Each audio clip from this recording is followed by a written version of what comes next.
Karmas otrā valoda, caur ko ar mums runā karmas likums, notiek caur tā saucamajiem force majeure apstākļiem, jeb dabas spēkiem.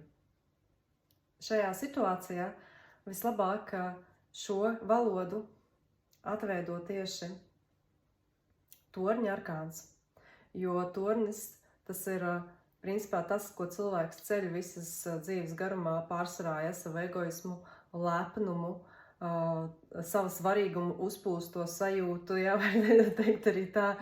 Un tad, kad cilvēkam jau tas pašs svarīgums ir uzaudzis tik tālu, ka viņš vairs neredz neko apkārt, kas notiek realitātē, tad nāk dabas spēks, karmas likums, kas spēr pa visvājāko un visnepatīkamāko vietu, lai cilvēka patmīlība tiktu iznīcināta.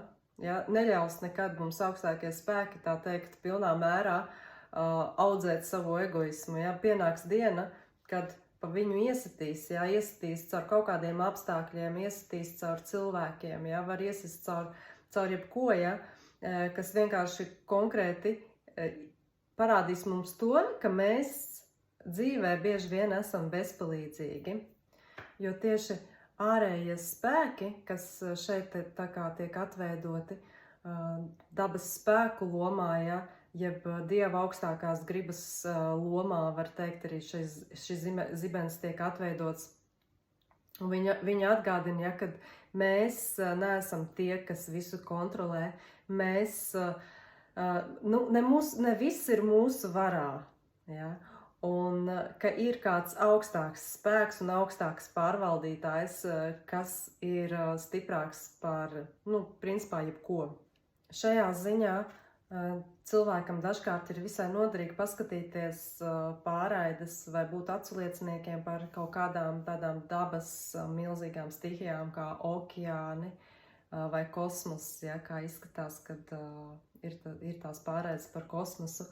Vai kalniem, ja, kad tas ir tas dabas spēks, vai lavīnām, ja, vulkāniem, tas, kas nav, to mēs nevaram kontrolēt, ja, tas ir dabas spēks, kas ir ārpus mūsu kontrolas, ja, un ir augstāki spēki, ja, ko mēs nevaram kontrolēt, ja, patiešo, ja, un caur šiem spēkiem, caur šiem apstākļiem, karmas valoda arī norāda uz to, ka mēs kaut ko savā dzīvē daram ne tā.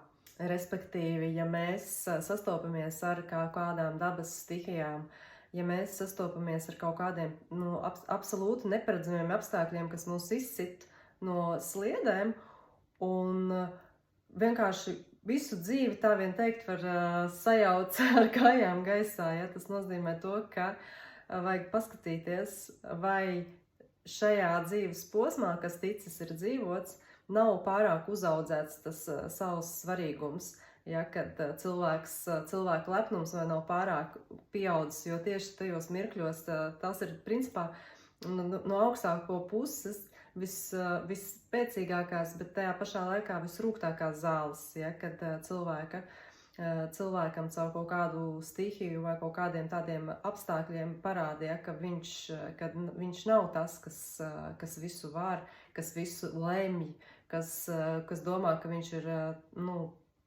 stiprāks par augstāko nodomu, ja, stiprāks par augstāko spēku. Tas ir, ja mēs skatāmies uz šo likumu no mācību puses, ja, ko tas mums sniedz.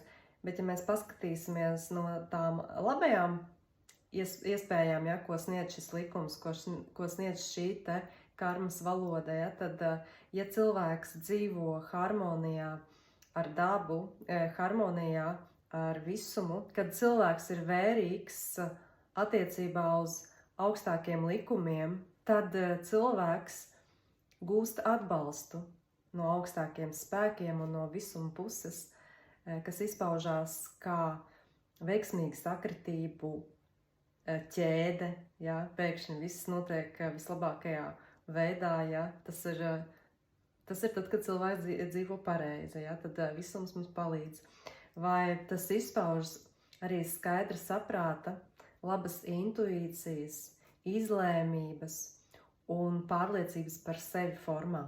Tātad, ja jums piemīt šīs te tikko uzskaitītās iezīmes, ja dzīvē viss, tā teikt, brīnumainā kārtā atrisinās, tad tā ir tā labā karma, ja? Tad jūs dzīvojat, vismaz vai nu cenšaties dzīvot, vai dzīvojat saskaņā ar visumu likumiem, un ja jums vēl ir klāta piedāvājumi, ja ir laba intuīcija, jūs jūtat, ja, ko vajag darīt, ko nevajag darīt, ja, kad jums ir skaidrs saprāts, ja, kad jūs redzat skaidri, ka jums nav tāda aptumšojusies tā apziņa, ja, vai arī, kad jums ir veselīga gal galā pārliecība par sevi un saviem spēkiem, ja, tad jūs dzīvojat harmonijā. Tātad otrā karmas valoda, force majeure apstākļi un dabas spēki, kurā vajag ieklausīties, ja kaut kas notiek, mēs varam zināt, jā, mēs varam saprast, ka mēs esam kaut kur nogriezušies no ceļa.